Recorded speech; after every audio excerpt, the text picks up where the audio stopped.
Donc on conduit depuis maintenant plusieurs années, environ 5 ans, donc un suivi par capture, marquage, recapture sur les communautés de serpents de la réserve, donc en l'occurrence plusieurs espèces de couleuvres, couleuvre verte et jaune, couleuvre à collier helvétique, couleuvre d'Esculape.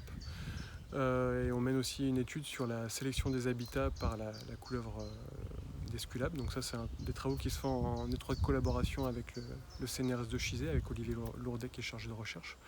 Et donc ces suivis ont pour but d'acquérir des connaissances sur l'évolution des populations, sur la démographie, ça, nos pratiques de gestion sur la réserve, et aussi de pouvoir servir à plus large échelle à alimenter des suivis et alimenter aussi des protocoles nationaux de tendance d'évolution des populations de serpents. Donc l'étude de sélection d'habitat qu'on fait en télémétrie, elle a pour but donc vraiment d'étudier comment l'animal va se déplacer, va sélectionner son habitat, son micro-habitat, en fonction de paramètres météo notamment.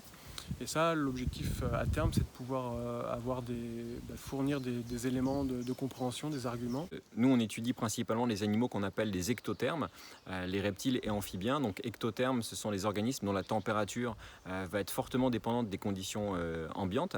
Alors ce sont des animaux qui sont particulièrement vulnérables aux modifications, aux changements globaux actuels, à la fois d'une part aux modifications climatiques, mais aussi aux modifications de leur habitat. En fait, ce sont des animaux qui ont des besoins thermiques et des besoins hydriques souvent très spécifiques.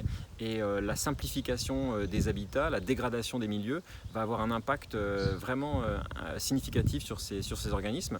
Et en plus, elle se combine à l'heure actuelle avec une augmentation des températures et une augmentation des épisodes climatiques extrêmes. Donc dans ce contexte qui est assez inquiétant, on s'aperçoit que certains milieux, notamment certains milieux agricoles, comme le bocage, peut apporter des solutions parce que les haies bocagères, notamment lorsqu'elles sont denses et qu'elles sont bien structurées, vont apporter tout un tas de microclimats, de micro-habitats qui vont être favorables à une diversité d'espèces d'ectothermes. Sur le bocage des Antonins, par exemple, on a deux espèces de grenouilles, la grenouille rousse d'un côté, qui est une espèce à affinité climatique froide qu'on retrouve jusqu'en Norvège, et la grenouille agile, qui est une espèce qu'on trouve plutôt dans la moitié sud de la France.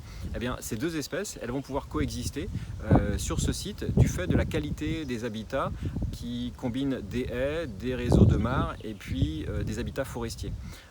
Du côté des reptiles, c'est un peu le même constat. En fait, le fait d'avoir des haies qui sont larges et bien structurées vont offrir tout un tas de micro-habitats qui vont être exploités par trois espèces de couleuvres, dont deux que l'on va étudier plus spécifiquement.